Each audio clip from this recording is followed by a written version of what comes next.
E aí galera, tudo bem com vocês? Meu nome é Cauã e hoje a gente dá início ao nosso curso básico em C. A aula de hoje é um pouco mais introdutória, mas apresentando a história da linguagem, algumas características e alguns conceitos que vocês precisam saber antes de começar a programar de fato. Bom, nosso grupo chama Grupo Turing e esse nome é em homenagem a um matemático e cientista da computação muito importante e uma das maiores influências da computação moderna, chamado Alan Turing. Para quem já assistiu o filme O Jogo da Imitação, ele é o protagonista do filme e conta sobre a história dele, sobre como ele decifrou os códigos alemães na Segunda Guerra. Então, fica a dica para quem quiser assistir. Esse é o nosso grupo, composto por esses participantes: André Zanin, Arthur Portela, Gabriel Naka, Júlio César, Cauã, que sou eu, Luiz Gustavo, que estará ministrando algumas aulas também, e Samuel Souza. Bom, um pouco da história da linguagem. Ela foi desenvolvida no início da década de 70 por Dennis Ritchie nos laboratórios Bell Labs. O objetivo dela era ser uma linguagem mais poderosa e flexível para desenvolver sistemas operacionais. E para quem pergunta por que o nome é C, né, ela veio depois da linguagem B, que veio depois da linguagem BCPL e teve outras antes que não convém ressaltar no momento. Também o primeiro uso significativo da linguagem C foi no desenvolvimento do sistema operacional Unix. Bom, algumas características do C. Primeiramente, cada linguagem de programação ela tem duas classificações: linguagens de alto nível e linguagens de baixo nível. A diferença entre elas é basicamente o nível de abstração, a facilidade do uso dela e a quantidade de comandos, se é direto ao hardware, os comandos dela. Por exemplo, linguagens de baixo nível elas são mais complexas, são mais próximas da linguagem de máquina em si. Então, os comandos dela são mais diretos ao hardware do computador e é mais difícil de entender. Quem vê, né, a linguagem de fora, quem vê o código, é mais complexo, é mais difícil, ela tem números binários. Então, ela é mais complexa, mais difícil de entender. Enquanto a linguagem de alto nível, elas são mais simples, mais intuitivas. Para quem vê de fora um código, é mais fácil de entender o que quer dizer, né, o que o programador quer. Então, ela é mais fácil de aprender também, é mais simples, são comandos mais diretos. E o C, a linguagem C, não existe essa classificação, mas ela é como se fosse uma linguagem intermediária. Ela tem características tanto das linguagens de alto nível quanto das linguagens de baixo nível. Ela tem uma combinação de alto desempenho, flexibilidade e simplicidade. Então, tem algumas características de alto nível, assim como também, quem quiser usá-la para isso, tem um controle direto sobre o hardware, permitindo o uso eficiente da memória e do processamento. Então, também apresenta essas características de baixo nível. Ela tem uma sintaxe rebuscada, então quem aprende a linguagem C cria uma lógica de programação bem forte. E assim é mais fácil de aprender outras linguagens no futuro, caso queiram. Então, é isso. Atualmente, o C é usado no desenvolvimento de sistemas operacionais, no desenvolvimento de sistemas embarcados em dispositivos eletrônicos e na internet das coisas. Também no desenvolvimento de software de alto desempenho, como banco de dados e navegadores web. Assim como eu falei anteriormente, ela é usada no ensino da programação porque os seus conceitos ajudam a compreender a base lógica computacional. Então, quem aprende ela cria, né, uma base forte na lógica e assim consegue compreender outras linguagens mais facilmente. Bom, ambiente de desenvolvimento integrado, chamado também de IDE, é um software que fornece um conjunto de ferramentas para facilitar o desenvolvimento de programas. Então, é basicamente o lugar onde você vai programar o software. Ele reúne ferramentas para escrever, compilar, depurar e testar os códigos em um só ambiente. Então, é nesse lugar que você vai escrever o seu código, rodar e tudo mais. Nesse curso, a gente vai usar o embarcadeiro DevC++, e que a gente, inclusive, deixou nos comentários para quem quiser baixar e usar ele também igual a gente.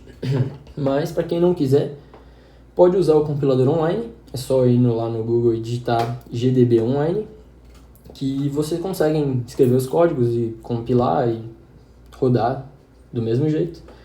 E também é interessante porque lá fica salvo, né, o seu código. Então, se você quiser ver depois de novo, é interessante. Bom, funções. Funções, elas são blocos de código que executam uma tarefa específica e pode ser reutilizado em diferentes partes do programa.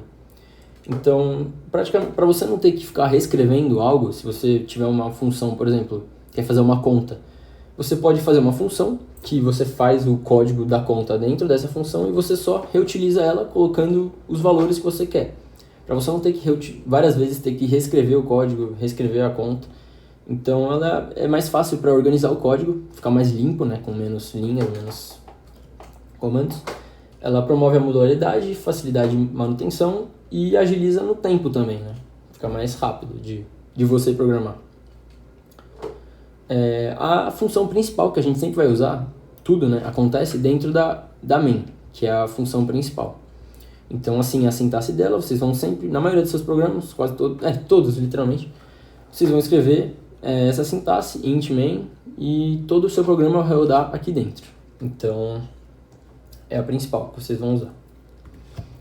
Bibliotecas, elas são conjuntos de funções pré-escritas utilizadas para realizar tarefas comuns sem precisar reescrever os códigos do zero. Então, bibliotecas basicamente são caixas de ferramentas onde tem várias funções dentro e quando você inclui ela, você pode usar diversas funções para facilitar, né, o seu código, facilitar a construção dele.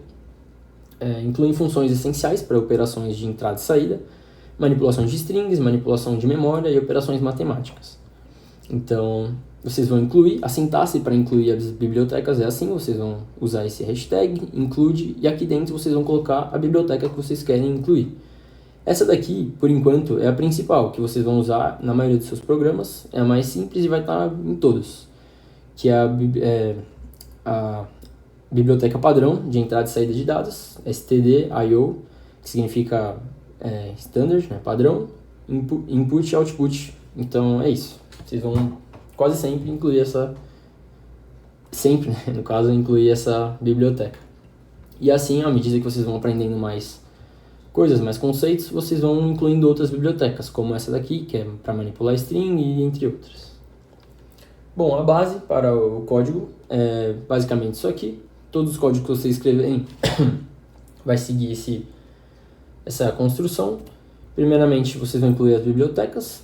Aqui, no caso, a std.io, que é a principal que vocês vão sempre incluir. Depois aqui a declaração do programa principal, que é a main, a principal. E aqui, onde vai estar o seu programa. Tudo que acontecer vai estar aqui dentro. E, aliás, essa construção aqui é para você... São comentários, no caso. Então, para vocês que escrevem o programa e que alguém vai ver o programa de vocês depois, é importante vocês deixarem esses comentários, porque direciona quem estiver olhando o programa a entender o que você pensou na hora da construção, né, do código, ou até para você mesmo que estiver escrevendo um código e for ver daqui muito tempo, para você lembrar o que você pensou, como você fez a coisa. Então, é importante o uso desses comentários para vocês, porque o código ignora isso. Então, é mais para quem estiver vendo o código em si mesmo. Na construção, na execução do programa, não muda em nada. A sintaxe dos comentários pode ser ou colocar //, nesse caso aqui, ou eu vou mostrar aqui também, ou você colocar /*. E aí você escreve qualquer coisa que você quiser escrever. E você fecha da mesma maneira, com asterisco e barra. E aqui, tudo que tiver aqui dentro, o programa vai ignorar na hora que ele for ler. Então, independente se estiver pulando aqui linhas, né? Se tiver vários parágrafos, tudo que tiver dentro de uma barra e um asterisco barra, ele vai ignorar.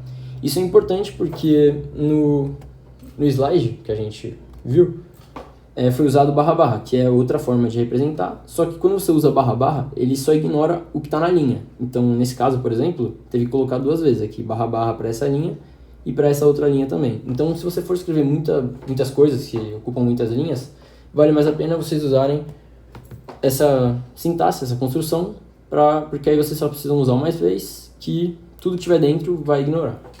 Então, foi isso a primeira aula. É mais básica mesmo, mais para vocês terem alguns conceitos. E é isso. Abraço.